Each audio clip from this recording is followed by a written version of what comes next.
बोलो सियावर रामचंद्र भगवान की जय हो। सुनो जननी सोई सुत बड़ भागी, जो पितु मात वचन अनुरागी। भगवान राम बोले, हे माँ, वो पुत्र बड़ा भाग्यशाली है। कौन सा पुत्र? जो माता पिता की आज्ञा का पालन करे, माता पिता की बात माने, वो पुत्र बड़ा भाग्यशाली है। क्योंकि माता पिता तो साक्षात भगवान है, नर और नारायण है। कितना सुंदर संदेश दिया है भगवान ने। आज के समय में बच्चे माता पिता की बात नहीं मानते, माता पिता की बात नहीं सुनते और सेवा करना नहीं चाहते माता पिता की। बूढ़े पिताजी घर में कहते, बेटा एक लोटा पानी पिलाओ। बेटा कहते, वो मटका है, खड़े होके पी लो। और वही बेटा बाहर जाता है, कहीं भंडारा चल रहा है, कहीं प्याऊ लगी है और वहां यात्रियों को खूब पानी पिला रहे हैं, आओ भैया मीठा जल पियो। घर में पिताजी ने कहा, उनको नहीं पिलाया और बाहर जाके प्याऊ पर खूब सेवा कर रहा है, भंडारे खोल रहा है। क्या उस बेटे का कल्याण हो जाएगा? क्या भगवान राजी हो जाएंगे? बिल्कुल नहीं होंगे। क्या बाहर सेवा करना कोई गलत है? गलत नहीं है, वो भी अच्छा है, परंतु सेवा करनी है तो सेवा की जो शुरुआत है वो अपने घर से शुरू करो। पहले माता पिता है, यदि वो दुखी है घर में और आप बाहर खूब सेवा कर रहे हो तो भगवान राजी नहीं हो सकते। पहले माता पिता की सेवा करो, सेवा घर से शुरू करो। घर के लोगों को आप राजी रख पाओगे तो बाहर भी रख लोगे। और घर यदि माता पिता दुखी है तो बाहर कितनी सेवा करो, कोई फायदा नहीं। घर में माता पिता तीर्थ है, भगवान के रूप है। माता पिता का बड़ा उपकार है। माता पिता का ऋण दुनिया में कोई उतार नहीं सकता। माता पिता का ऋण कोई नहीं उतार सकता। धन के अधिकारी बन जाते हैं परंतु माता पिता की सेवा करना नहीं चाहते। और माता पिता की सेवा की श्रवण कुमार ने नाम अमर हो गया। माता पिता की आज्ञा का पालन भगवान राम कर रहे हैं। पुंडरीक नाम के भगत थे पंढरपुर में और माता पिता की इतनी सेवा करते, इतनी सेवा करते कि सब तीर्थ उनके घर पे आ जाते। एक बार तो भगवान खुद आ गए दर्शन देने के लिए। भगवान बोले, आओ दर्शन करो। वो बोला, मैंने तो बुलाया ही नहीं आपको।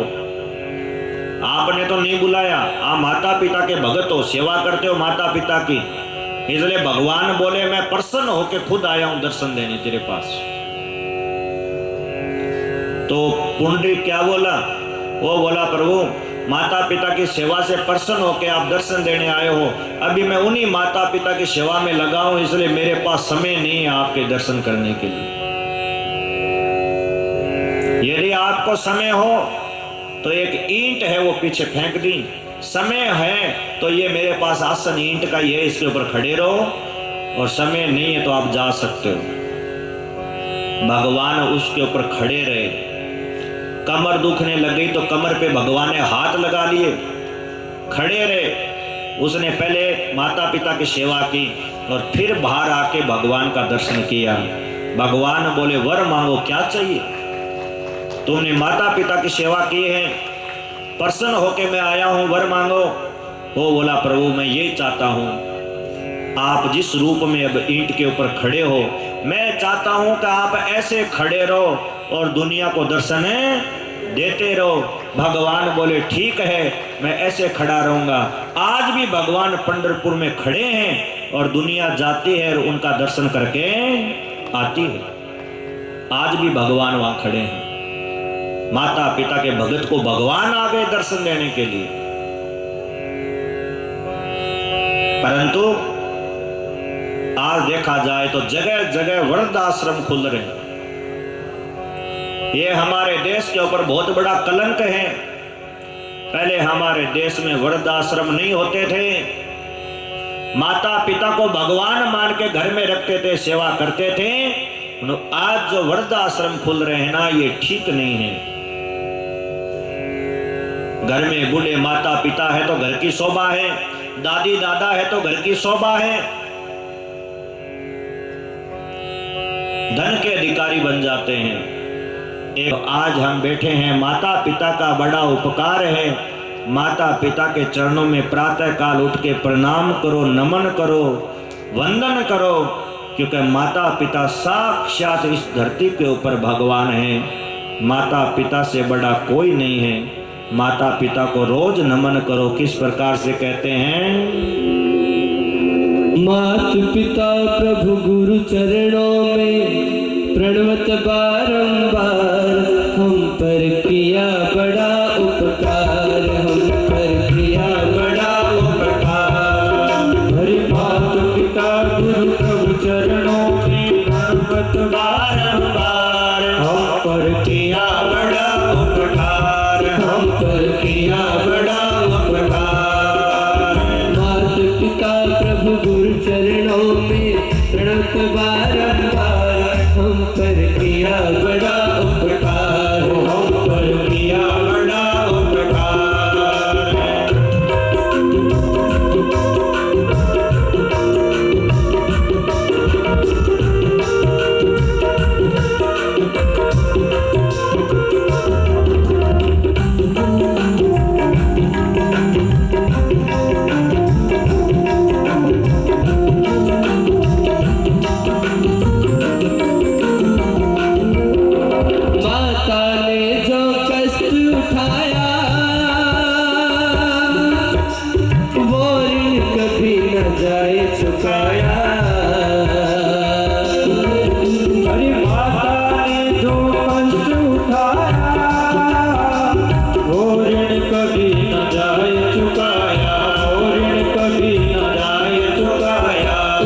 पकड़ के चलना सिखाया,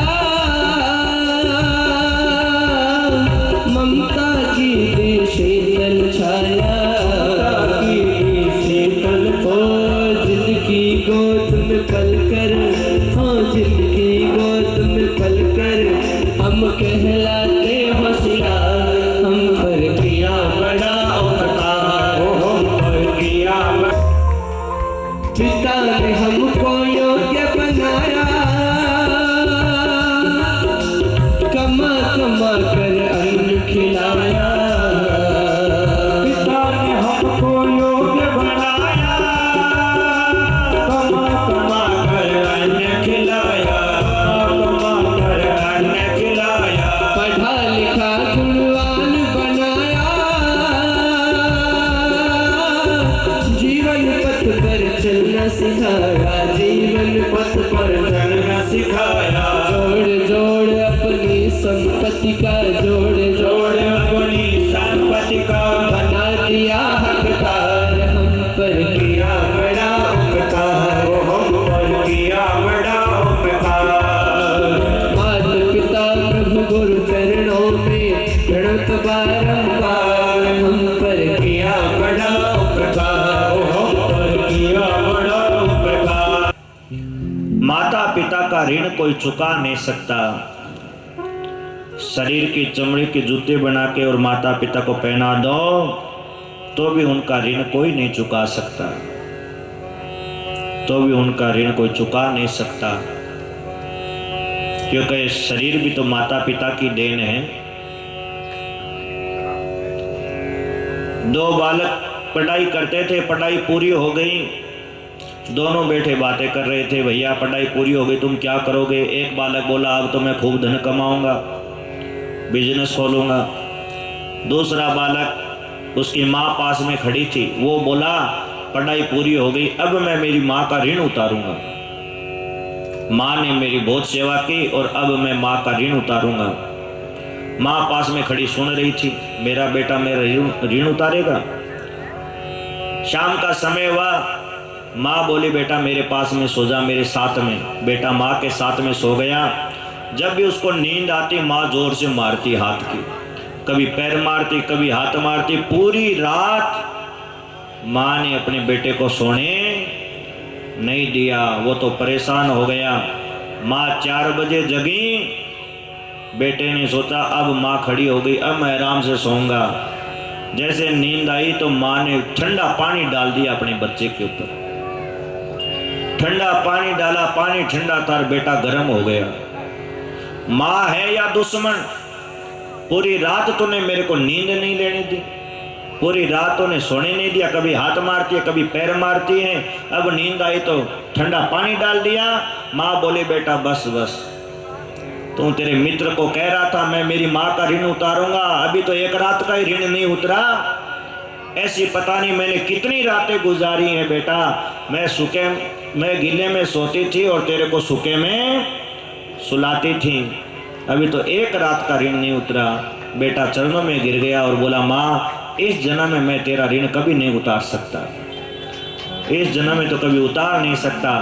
तो माता पिता का ऋण कोई उतार नहीं सकता है। हाँ सेवा करो तो माता पिता ऋण को माफ कर सकते हैं, माता पिता ऋण को माफ कर सकते हैं, परंतु कोई कहे मैं माँ बाप का ऋण उतार दूंगा तो किसी की औकात नहीं कि वो अपने माँ बाप का ऋण उतार सके। माता पिता का बड़ा उपकार है। माँ का ऋण तो पिता से कई गुना अधिक बताया है। पिता का भी बहुत ऋण है। सुबह घर से निकलते हैं, रात को आते हैं, कभी खाते हैं कभी नहीं खाते, और कितने कठिन परिस्थितियों में अपने संतान को लिखाते हैं, पढ़ाते हैं, उनका लालन पालन करते हैं। क्या क्या नहीं सुनना पड़ता पिता को, कितनी रातें नींद निकालनी पड़ती है, कितने भागा दौड़ी करते हैं और अपने संतान का लालन पालन करते हैं। और ऐसे माता पिता की सेवा नहीं करते तो भगवान कभी राजी नहीं होते। माता पिता तीर्थ है, माता पिता से बड़ा कोई तीर्थ नहीं है।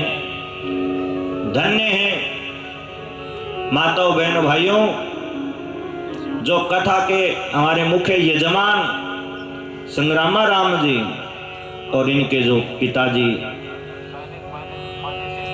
नंदाराम जी राड और माता श्रीमती रुक्मा देवी जी, धन्य हैं जो ऐसे पुत्र को जन्म दिया जिन्होंने राम कथा रूपी गंगा को तो लेके आए, इतने लोगों को भोजन करा रहे हैं, तीसरी राम कथा अपने घर पे करवा रहे हैं और हजारों लोगों को राम कथा सुनने को मिल रही है। इससे बड़ी बात कुछ हो नहीं सकती। सबसे बड़ा दान है भगवान की कथा का दान। ऐसे ऐसे लोग जो कभी कथा में गए भी नहीं होंगे, कभी सुनी भी नहीं होगी, उन लोगों को भी राम कथा सुना रहे हैं और सब लोग आकर के और खूब प्रेम से राम कथा सुन रहे हैं। कथा तो बहुत जगह होती है और सब अपने सामर्थ्य के अनुसार कथा करवाते भी हैं, परंतु जैसी व्यवस्था संग्रामाराम जी ने और इनके पुत्रों ने की है, ऐसी व्यवस्था माताओं बहनों भाइयों देखने को मिलती नहीं है। प्राय करके ऐसी व्यवस्था देखने को मिलती नहीं। इतना बढ़िया भाव संग्रामाराम जी का और इनके दोनों पुत्रों का, श्रवण राम जी का और अर्जुन राम जी के, दोनों खूब भागा दौड़ी करते हैं और सेवा में लगे हैं। कथा तो करवा ही रहे हैं। अब बात आई गई है तो मैं बता ही देता हूं। पुत्र तो वही है, पुत्र तो वही है जो माता पिता को सुख दे और माता पिता की आज्ञा का पालन करें और माता पिता का नाम रोशन करे, वही असली पुत्र है, वरना वो और पुत्र कहलाने लायक है नहीं। इन्होंने अपने माता पिता का नाम रोशन किया है। आज इनके माता पिता भी बड़े प्रसन्न हैं, जहां भी हैं वो आशीर्वाद दे रहे हैं कि हमारा बेटा कितना सुंदर आयोजन करवा रहा है, कितने लोगों को भगवान की कथा सुना रहा है। संसार में 4 प्रकार के पुत्र होते हैं। कितने प्रकार के? 4 प्रकार के। कौन कौन से? पहला पुत्र होता है मित्र पुत्र। मित्र पुत्र वो होता है जो माता पिता की आज्ञा का पालन करे, जो माता पिता की सेवा करे, और माता पिता जब शरीर छोड़ के चले जाए, माता पिता शरीर छोड़ के चले जाएं, उनके जाने के बाद उनका अंतिम संस्कार अंत्येष्टि क्रिया करें, नारायण बलि, श्राद्ध तर्पण उनके लिए अनुष्ठान करवाएं और श्राद्ध आदि करें।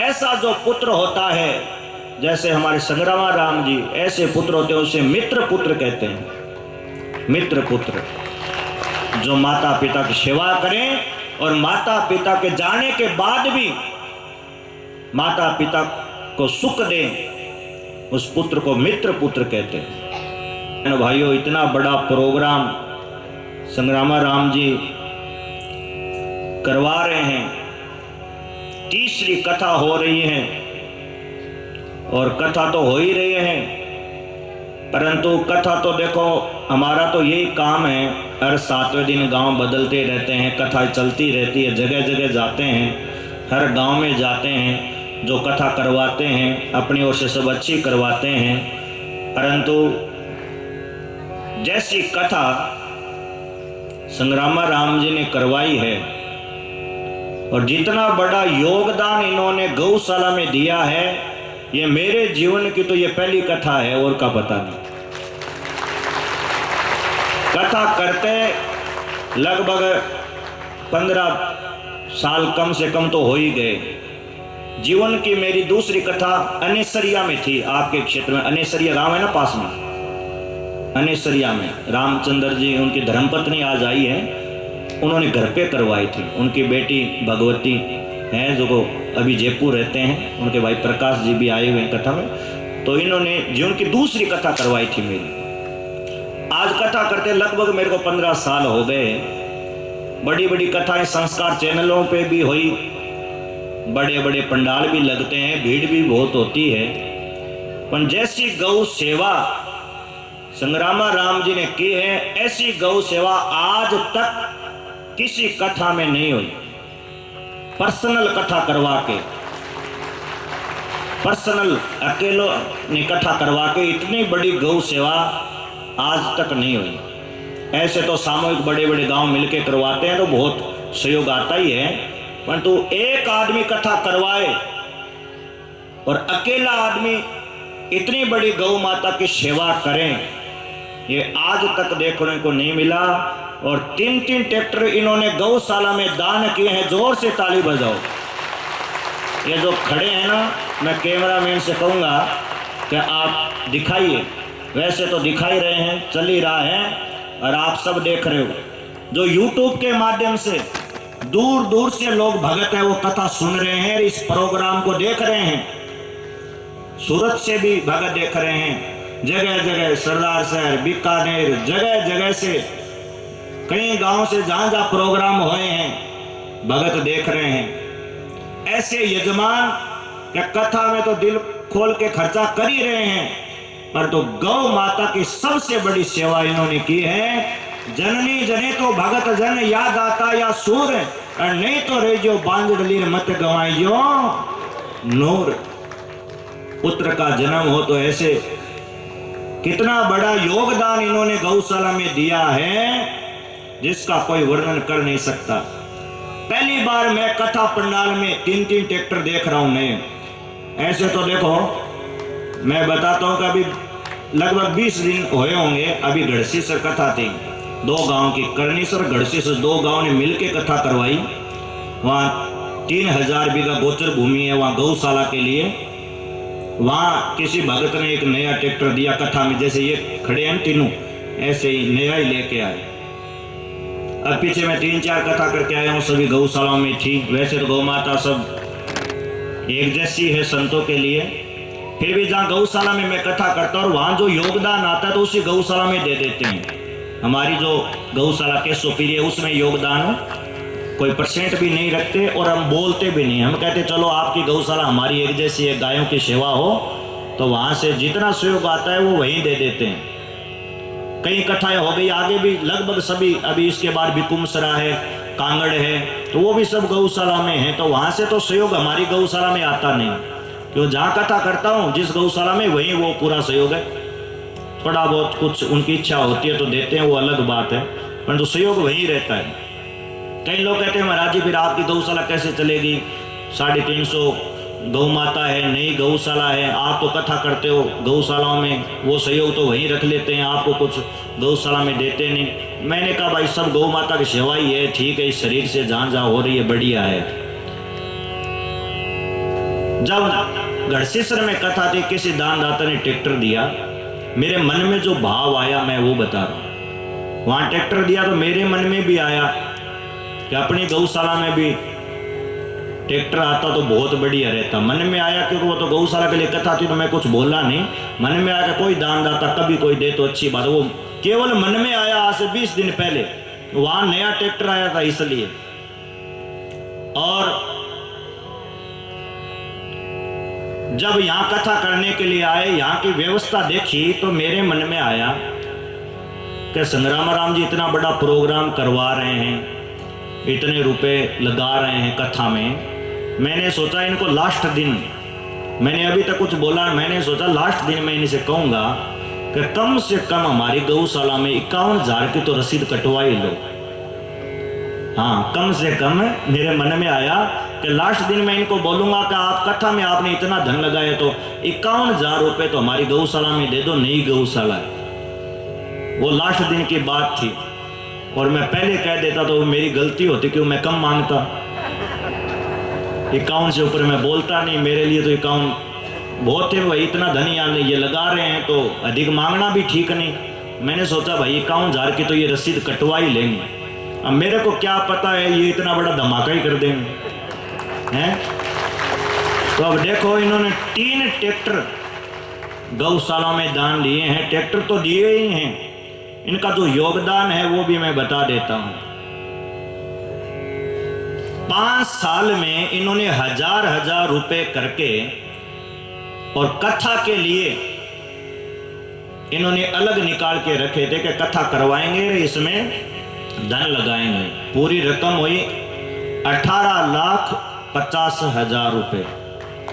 18,50,000 रुपए इन्होंने अलग रखे कि कथा में लगवाएंगे। वो आपके सामने कल परसों लेके आए थे, परंतु कथा में लगाने का विचार था। कल भाई साहब माइक में बोल रहे थे तो उनके मुख से ये निकल गया था कि गौशाला के लिए सहयोग कर रहे हैं, कथा के लिए था मेन तो। अब वो उनके मुख से निकल गया। 10 जो हरिश्चंद्र राजा का नाम तो आप जानते ही हो, उन्होंने सपने में अपने राजपाट का दान कर दिया था विश्वामित्र जी को, सपने में किया था। और सुबह होते विश्वामित्र जी आए तो उन्होंने हकीकत में सच में सब कुछ दान में कर दिया था। सपने में किया और फिर हकीकत में कर दिया। ऐसे ही ये 18,50,000 रुपए कथा में लगाने थे, उनके मुख से भाई साहब के निकल गया कि गौशाला में दे रहे हैं।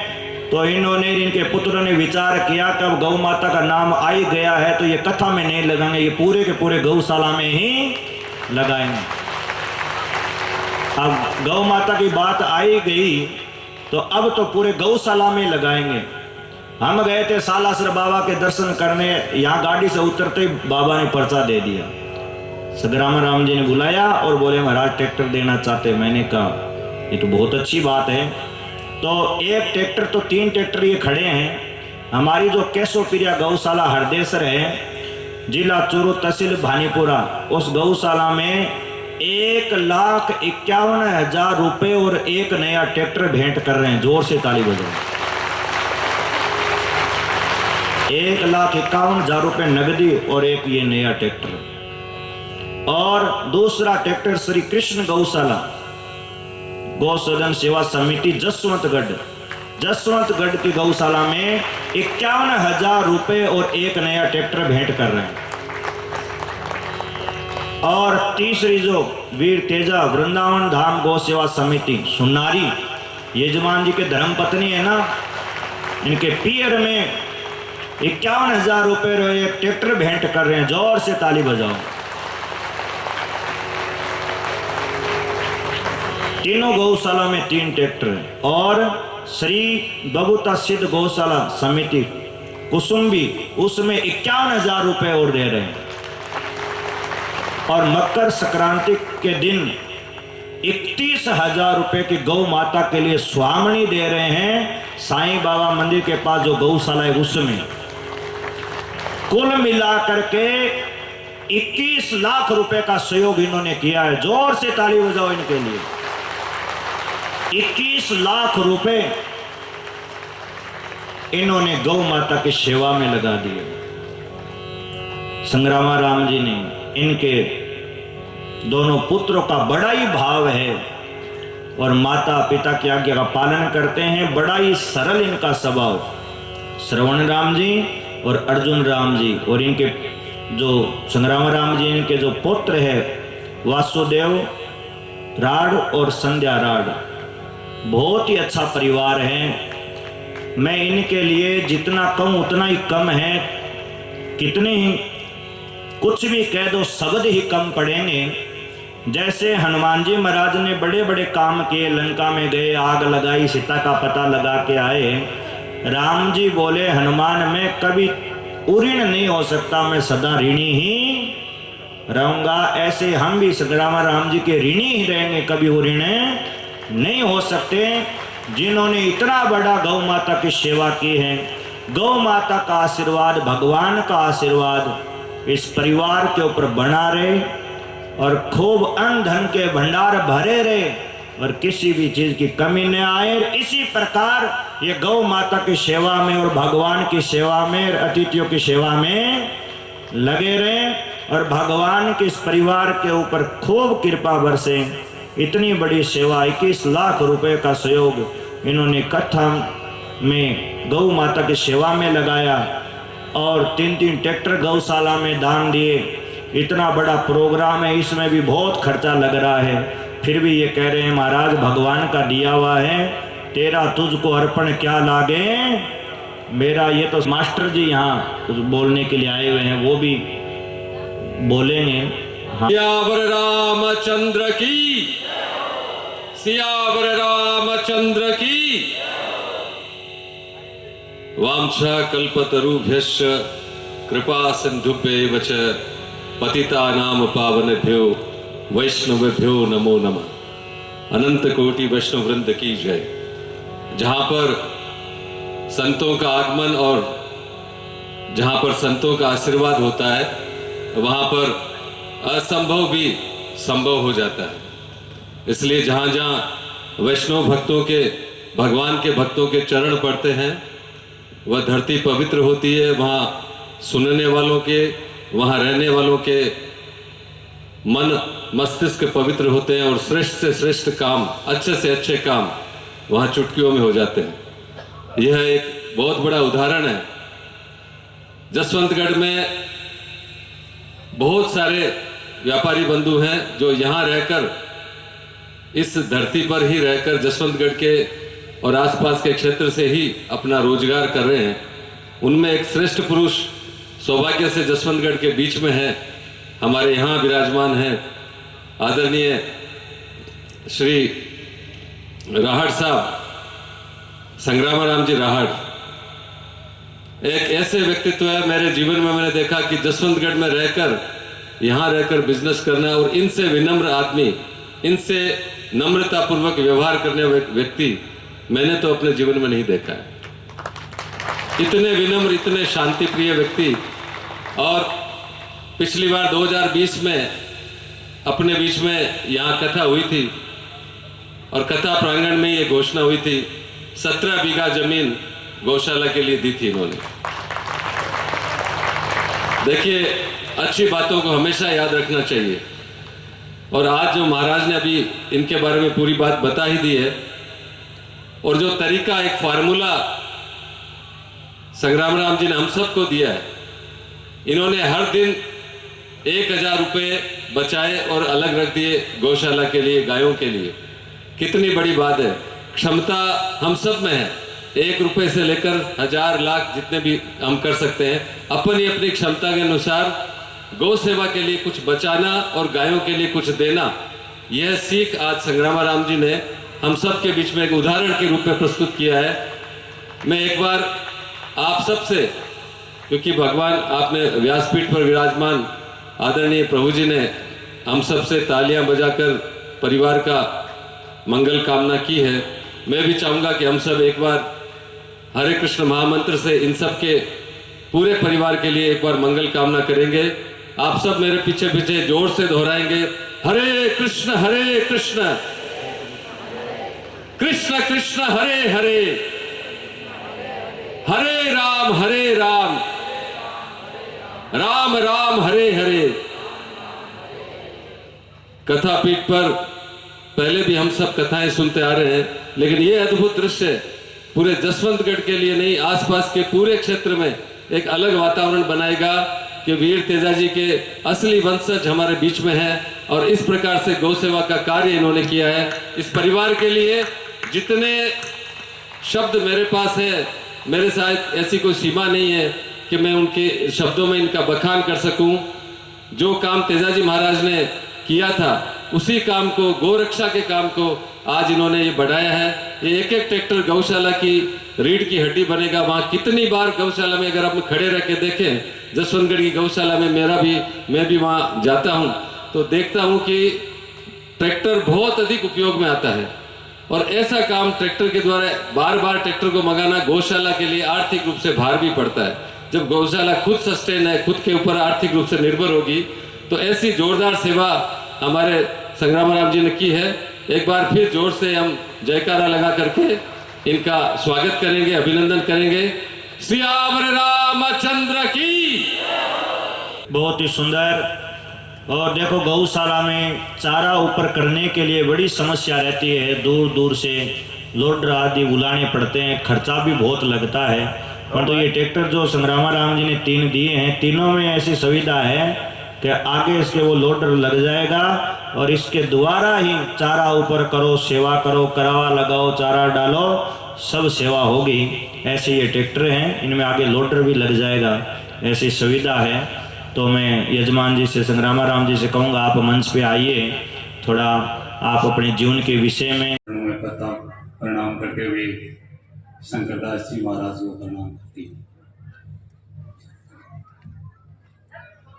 आदरणीय ग्रामवासियों, बाहर से आए हुए मेहमानों, सभी को मेरा नाम। मैं हमारे जीवन के बारे में 2 शब्द कहना चाहता हूँ। गोपाल जी खाते कहीं हो तो आगे आ जाए।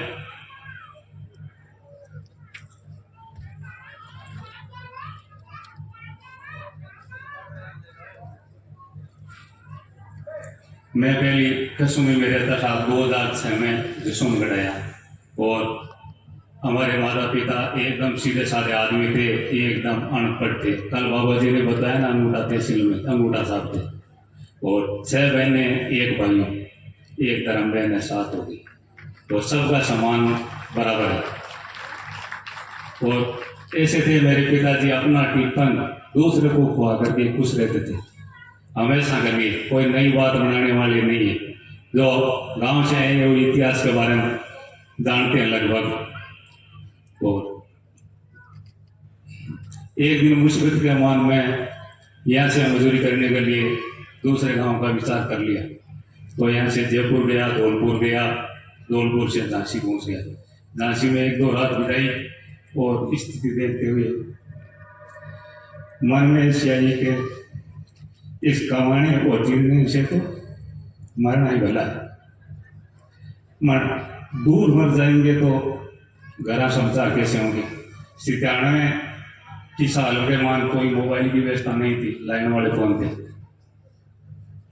मैं 2 दिन रास्ते में बिता के, दिवाली का दिन था, घर पहुंच गया।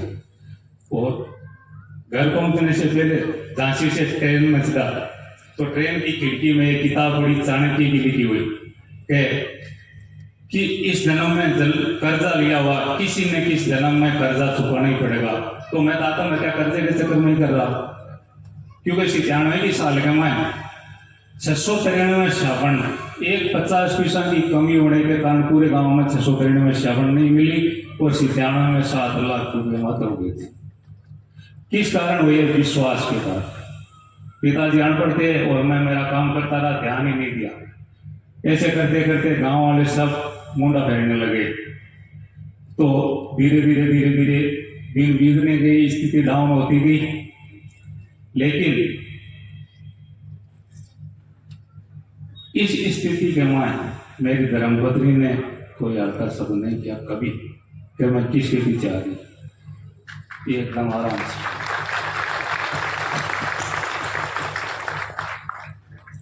बाद में एक दिन हुआ का बेटा भाई यार कि क्या बात है, हालत खराब है। तो उसने कहा चलो मथुरा चले, और मथुरा में जय गुरुदेव बाबा है अट्ठा की स्थिति बड़े बेटे बता दे जो कि यहाँ करनो है कहाँ करनो है, वो चलो बिगड़ आगे गया। एक बार साढ़े और दोस्त हो तो जानता तो किराया वो दे दिया, मथुरा पहुंच गए। 1 रुपया जेब में आया, 1 रुपये की चालता ही मूंगफलियां ले ली, तीनों भाई खा के पूरी रात बिता दी। दिसंबर का महीना, सर्दी का महीना, आवाज आई कोई भूखो है तो भंडारे में रोटी खा सकते हैं।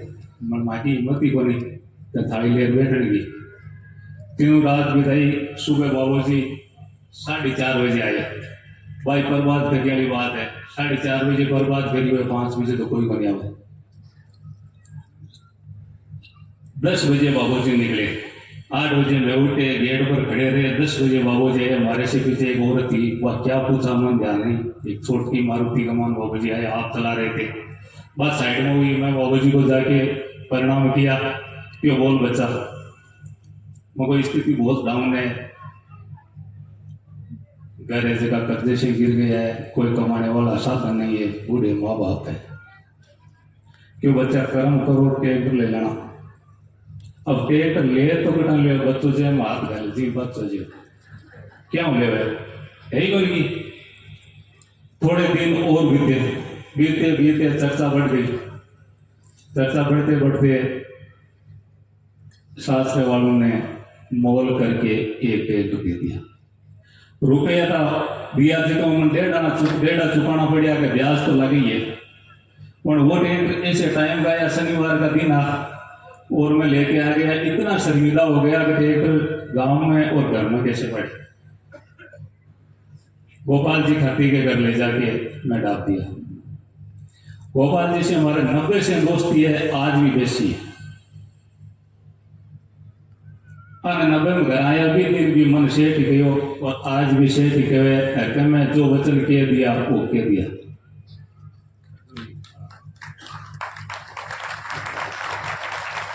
बिया देखूंगा तो ये हमारे गुरु ही है शिक्षा देने के मान।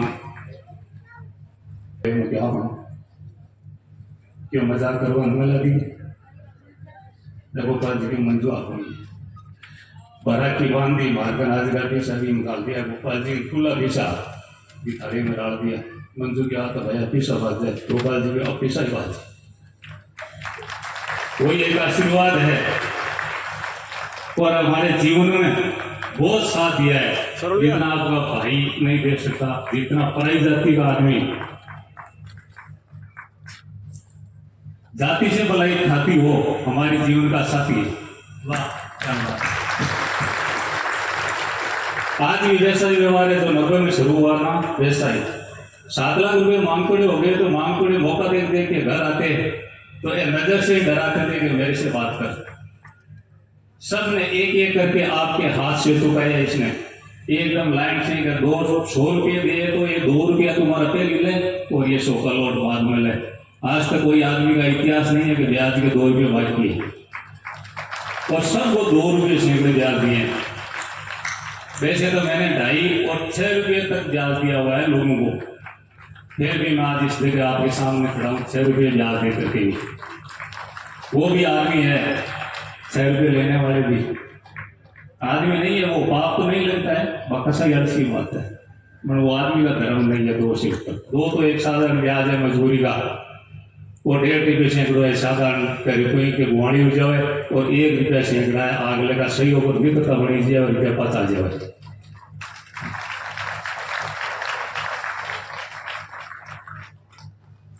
बाद में कई दिन बीतते गए एकदम आराम से अड़ंगा सेटलमेंट हो गया। धीरे धीरे 5-7 दिन 15 दिन चला। एक दिन ऐसी मुसीबत आ गई तो मैं तेल किसी भरे। आदमी चाहे कितना ही पैसा वाला हो, मुसीबत आ जाए जब मैं टिकट कराऊँ वो 5 नंबर पे आईडी क्यों टिकट करा के वो 13 लक्ष उसने 1100 रुपये दी क्यों टंकी भरा लेना और किसी को मत कहना कि मेरे पास पैसे नहीं है और नकदी से काम करना। वो भी एक आशीर्वाद है, चाहे छोटी हो गया करूँ है कि नकदी से काम करना। उसी दिन से हमारी भावना फिर गई कि हमारी झोंपड़ी यहाँ से कहीं दूर बन जाए तो ठीक है, क्यों परिवार में हर गांव में हर समाज में माहौल होता है कि दुश्मन भाई से बढ़कर दुश्मन नहीं तो भाई से बढ़कर शेर भी नहीं। धीरे धीरे चलते चलते गोपाल जी के आशीर्वाद और सहयोग से वो पैसे 2003 में उतर गए। एक आदमी ने आड़ा नहीं पीने की कोशिश की, इसने मंजूर किया। 2-3 आदमी बातें करते हैं कि डेविड का आड़ा पीनेंगे तो आड़ा जल्दी पीनेंगे क्या गोपाल जी यहाँ से हट जाएंगे। इतना मजबूत आदमी था और आज भी वैसा ही है। लोगों को जिनको पता नहीं वो बातें बनाते, ये जाट है, ये खाती है, एक जगह रहते हैं, क्या बात है। लेकिन आज माँ के सामने 10 बार तो चुनाव हो गया, चुनाव में ए मन को क्यों वोटिंग देना है, मैं आन को क्यों वोटिंग देना है, इतना बड़े जो बचत करता है। बचत का इतिहास काल बताएगा। आपके घर से हमेशा एक ही ऐसी स्थिति बना लो, 5 रुपये हमेशा के लिए अलग रख दो, महीना दिन 150 रुपये हो जाएंगे और 12 महीना दिन एक घर के 1800 रुपये हो जाएंगे। और उस घर की भावना और सद्बुद्धि हमेशा से ही बड़ी रहेगी। और मजदूरी के लिए तो हर आदमी लालच तो करते ही है, मगर लालच अब हम 20 नंबर से मजदूरी करते हैं, कमाते हैं, तो उसमें कुछ % दान भी निकालो। वो भी आदमी का धर्म है। कर्म करना और धर्म करना दोनों ही है, एक नहीं है कि कर्म ही कर्म करते रहो और रुपया भेड़ाकर छोड़ जाते हैं तो पीछे क्या लड़ते हैं लोग। और रुपये का लालच है ना, अंत तक खत्म नहीं होता है। आपने पास में एक मोहनदास जी महाराजा गए जगह थोड़ा सा दिन पहले मैं गाड़ी तोड़ ले और अति सी सब्जी ले रहा हुआ, मैं ऐसा खाटे खोली, बाबूजी चढ़ गया और बाबूजी यहाँ देख चढ़ गया कि थे होकर वो दूसरों को छोड़ होता ना।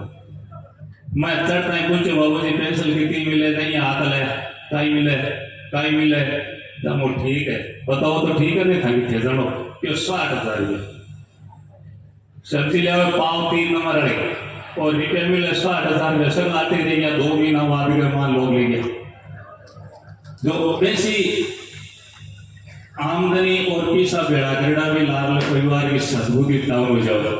तो मैं तो आई क्यों कि जो आदमी थोड़ा घना कमावे वे 2 रुपया दान कमाए, चाहे अन्नदान हो, गौदान हो, कोई भागवत कथा कराओ, कोई दूसरे धर्म कार्य में लगाओ, कोई दूसरे की ब्याह शादी कोई कन्या के दिन लगाओ भी वही।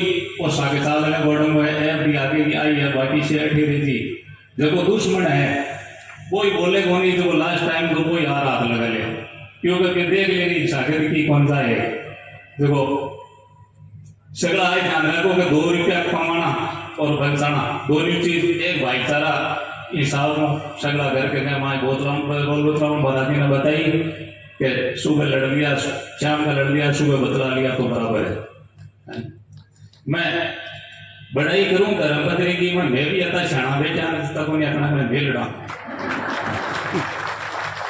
मैं लड़ा आता ही यहाँ के माल जीने नहीं घंटा पड़ेगा ले जाएगा बस।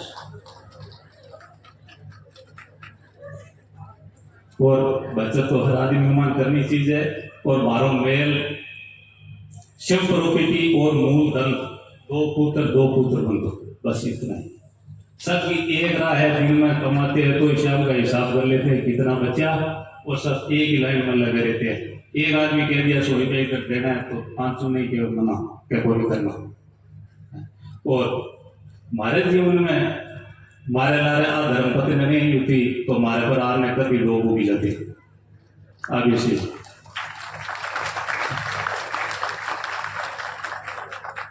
तो मैं ज्यादा तो नहीं कहूँगा, थोड़े अपने शरीर के बारे में बता दूं कि आपको शरीर है वो 3 अक्षर का बना हुआ है शरीर।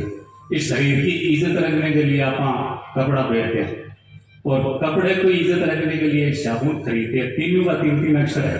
तो राम के नाम में 2 ही अक्षर है, तो आपने काया सुधारने के अंदर सब राम राम लिया करो, बेटिया बोलते राम राम राम राम किया करो। वो ही साढ़े साल बाकी ठीक होता है।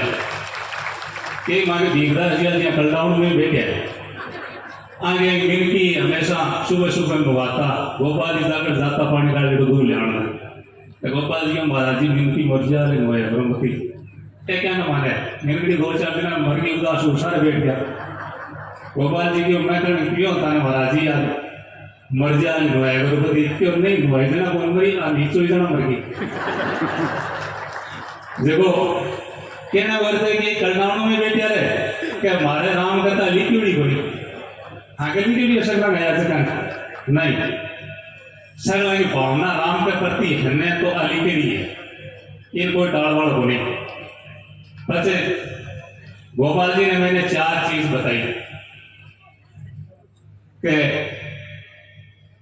बारात बारात पहुंच गई और बीन आई नहीं कहीं हुई हो मैं जाना ही बोली कहीं हो बारिश घनी आवे कि आलेड़ो बनी अब मैं कहीं बताऊं तब घड़ी है आग को नहीं अब कहीं बताऊं क्यों पंच गणाई बैठे हैं पंचायत करवाड़ो को नहीं अब मैं तो आनंद दे कर गया ये पाचो बन बतायो कि सीता सुंदर के मान बड़ा बड़ा योद्धा गणाइया लेकिन बीन को नहीं हो सब बराती था तब मुझे बताओ कि एक भगवान को इशारा है राम आए और स्वयंवर हो गया। दूसरा क्यों कृष्ण भगवान ने गोवर्धन पर्वत उठा के अंगुली पर रख लिया था, गांव पर बारिश नहीं हुई, पारे पारे रहेगी परसों पेड़ो ही हो तो आया कौन कृष्ण भगवान। और बताओ कि द्रौपदी का चीर हरण हुआ बेटा घना मोटा मोटा देवदास के दास जी बेटे आ चलो बेटा क्यों पंच एक ही बनियो लास्ट में भगवान ही आयो। तो जने एक और बता दे क्यों पहला की परीक्षा के टाइम अग्नि की शिला ही मंडपी कर्मान ने पहला तो बचाने के लिए भगवान ही आया कीड़ी चालती दिखा दी। ठीक है मैं पूछ लियो वो हरिश्चंद्र जी क्या थाला है याद वे क्या बिना एक्टिव सत्य को नहीं आया। चलो ये चारियों बात शक्ति है भगवान को सारो रागी तो सब क्यों बेड़ा पार है और बाकी सारो कोई भी को नहीं है। घर परिवार में दूसरी बात है न पड़ोसी न परिवार न गली को न मोहल्ले को न रिश्तेदार कोई सारो बने वाला दुआई जो बीमार है कि भी नहीं लेनी पड़ी पड़ोसी की कोई सारो बने हो भी दिनों में मारा तो ये गुरु है और गुरु की शिक्षा चाहे छोटा हो बड़ा हो किसी जाति का हो मान लेनी चीजें। एक दिन अर्जुन भी माने मारो लड़को भी दूसरा आदमी में बात हुआ थी मैं भी न भी गुरु मानो मारे 2-3 महीना नहीं अड़को उपसो हुई दूसरा आदमी सगा को है कि पापा दिन के जो या नहीं करे हिसाब हो चाले 50 टायर चाले जगह में कोई टायर का फीचर हो सके मैं भी इन गुरु ही मानो गणेश संतान है जब दिमाग में आ जाए कि 50 टायर चाले जगह में कोई फीचर हो सके। एक भक्ति आप देना अभी जमाना टाबरा जवानी आएगी बूढ़ा पाएगा राम राम ले लेंगे घना लोग ले जाएंगे कोई भरोसा नहीं है। राम छोटे से लेकर बड़े से किसी टाइम में कोई आदमी ले सके कोई उसका और पढ़ाई का कोई बंटवारा नहीं।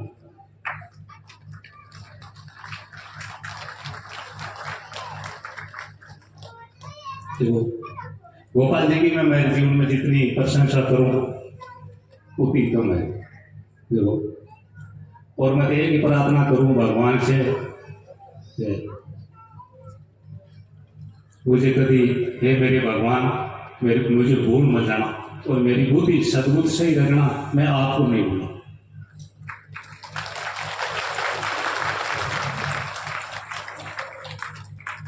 और मुझे एक बार सपने में बालाजी के दर्शन हो गए थे। उस दिन के बाद में आज तक मैंने हनुमान चालीसा पढ़ के शाम को रोटी खाई है चाहे कितनी दूर जाए घर आवे तो हनुमान चालीसा पढ़ के सोऊं कभी मुसीबत यहाँ की हो जावे रोटी जीवन की तो एक बात दूसरी है। और सुबह को अगरबत्ती दियो 35 साल से सुबह 5-6 बजे उठ नहीं हूँ मैंने तो जमुना को डला के बीरनी को बाल्टी भर दिया दे के पानी ठंड हो जाए और मैं आ देखूँ अगरबत्ती करने में वहाँ लेट हो जाए दोनों की एक ही भावना रहे, कभी 1 मिनट का ही फर्क हो रहे, वो होता है परिवार। जय श्री राम। वो पुत्र बड़ा भाग्यशाली है जो माता पिता की सेवा करे और आज्ञा का पालन करे। राजा ने देखा राम आए हैं, मानो सांप को खोई हुई मणि मिल गई हो। दशरथ जी महाराज तुरंत खड़े हो गए और राम जी को हृदय से लगा लिया, रोने लगे, विलाप करने लगे। भगवान ने अपने पिता को समझाया है, पिताजी चिंता मत करो, 14 वर्ष तो बहुत कम होते हैं, आपकी आज्ञा हो तो मैं जीवन भर वन में रहने के लिए तैयार हूँ। फिर पिता से माता से आज्ञा लेके कौशल्या मैया के पास गए। कौशल्या मैया ने कहा, बेटा राम, पिता आपको युवराज पद दे रहे हैं, तुम तैयारियां करो। राम जी बोले, मैया मेरे को पिताजी ने अयोध्या का राज्य नहीं दिया है, मेरे को पिताजी ने वन का राज्य दिया है। मैं 14 वर्ष के लिए मैया वन में जा रहा हूं। कौशल्या मैया बोली, बेटा यदि केवल पिता की आज्ञा है तो वन में मत जाना, केवल पिता की आज्ञा है तो वन में मत जाना। क्यों? मैं तेरी माँ हूं और माँ का दर्जा है वो पिता से भी ऊंचा है। यदि तुम्हारी माता कैकेयी भी कह रही है वन में जाने के लिए, पिता और माता कैकेयी दोनों की आज्ञा है तो तुम वन में जरूर जाओ। सैकड़ों अयोध्या के समान वो वन है। राम जी बोले, हाँ माँ, माता कैकेयी और पिता दोनों की आज्ञा है कि मैं 14 वर्ष के लिए वन में जाऊँ और मेरा भैया भरत है वो अयोध्या का राज करे।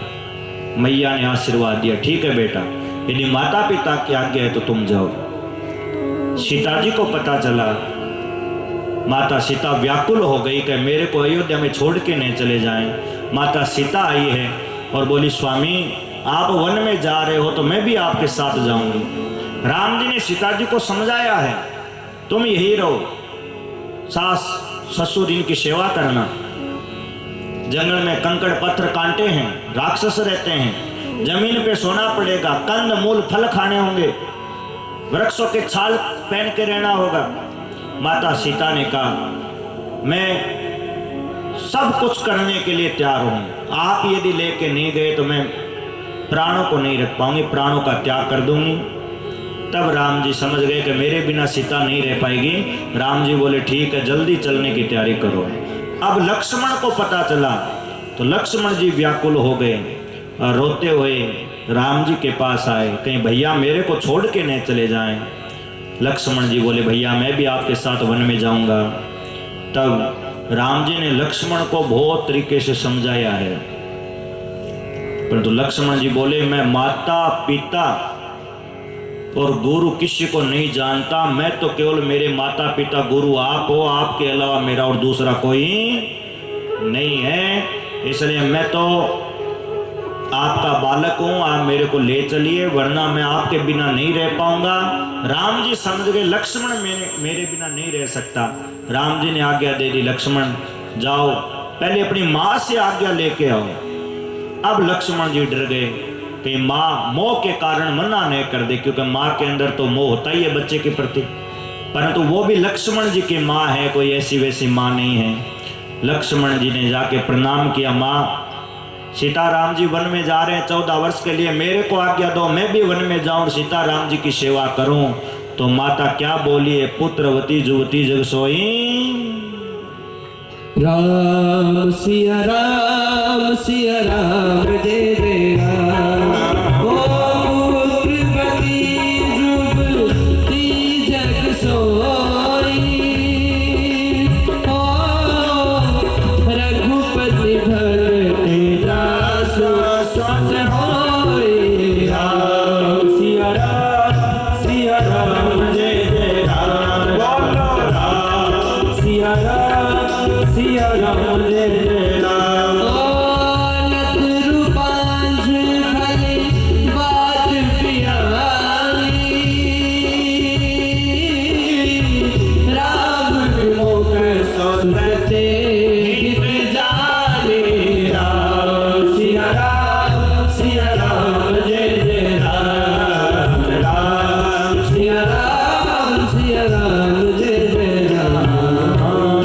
सियावर रामचंद्र भगवान की जय हो।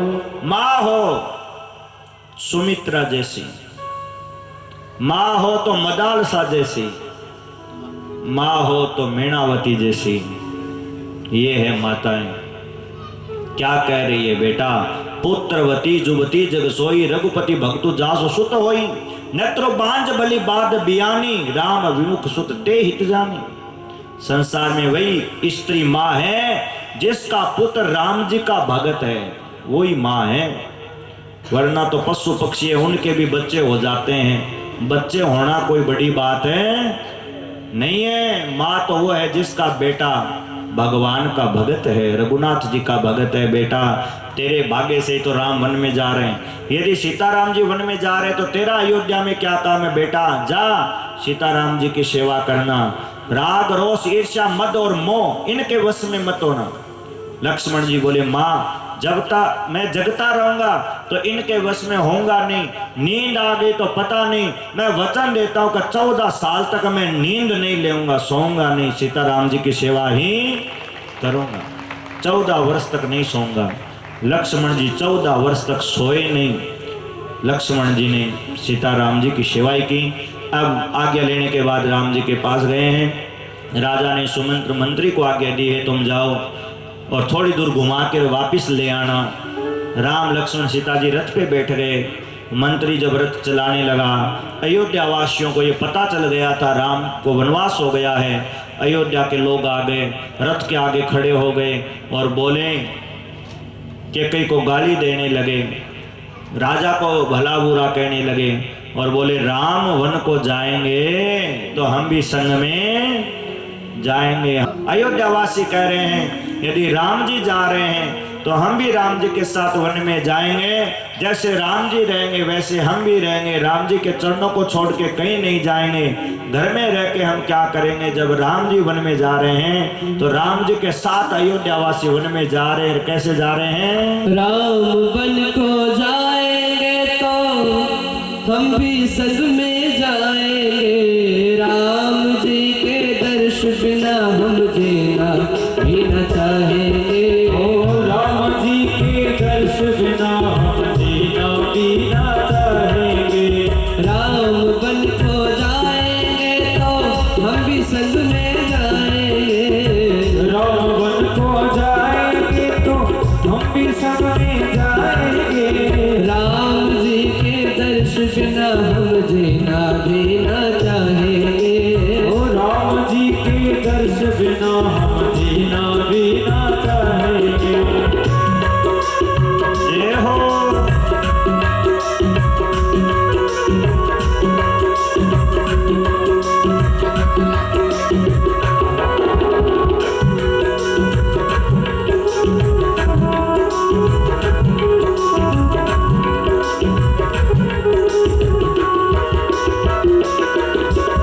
भूख तो लगेगी भैया, भोजन कैसे पाओगे? भूख तो लगेगी भैया, भोजन कैसे पाओगे? भूख तो लगेगी भैया, भोजन कैसे पाओगे? भूख तो लगेगी भैया, भोजन कैसे पाओगे? राम जी के दर्शन करके दिल की भूख मिटाएंगे। और राम जी के दर्शन करके दिल की भूख मिटाएंगे। राम वन को जाएंगे तो हम भी संग में जाएंगे। राम वन को जाएंगे तो हम भी संग में जाएंगे। देखो राम जी देख रहे हैं, देखो कितना प्रेम है। बच्चे बूढ़े घर परिवार छोड़ के सब वन में आ गए और राम जी ने देखा ये वन में जाएंगे परेशान हो जाएंगे। तमसा नदी के तीर पे पहले दिन पहुंचे और अब राम जी विश्राम करने लगे तो अयोध्या वासी सो गए। सो जाओ सब, हाँ सो जाओ अयोध्या वासियों सब सो जाओ। लंबे पैर करो, सीधे सो। एक दूसरे के ऊपर क्यों पड़ रहे हो? जगह की कमी है क्या? हैं? थके हुए हैं बेचारे, क्या करें? देखो कैसे सो रहे हैं। अयोध्या वासी सो गए। आंख बंद करो। हाँ, राम जी अपने मंत्री से कह रहे हैं, सुमंत्र मंत्री से कह रहे हैं कि मंत्री रथ लेके आ गए। मंत्री के साथ सीताराम लक्ष्मण आगे जा रहे हैं।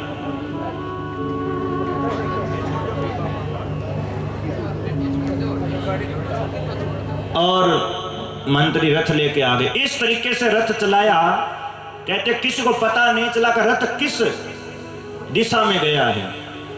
अब अयोध्यावासी जगे, खड़े हो गए, सब खड़े हो जाओ। देखा चारों, राम कहाँ है, लक्ष्मण कहाँ है, सीता कहाँ है, राम लक्ष्मण सीता कहाँ है। रोने लगे। और केवट ने राम जी के चरणों को धोया है, चरणामृत का पान किया, अपने पितरों का उद्धार किया केवट ने। और कहते हैं अब चरणामृत का पान करने के बाद पहले माता सीता को तेज है और राम लक्ष्मण सीता जी नौका में बैठे हैं और केवट नौका चला रहा है। क्या गंगा मैया से प्रार्थना करता है, ओ मेरी मैया में सीताराम, गंगा मैया दिए बहो, मेरी मैया में सीता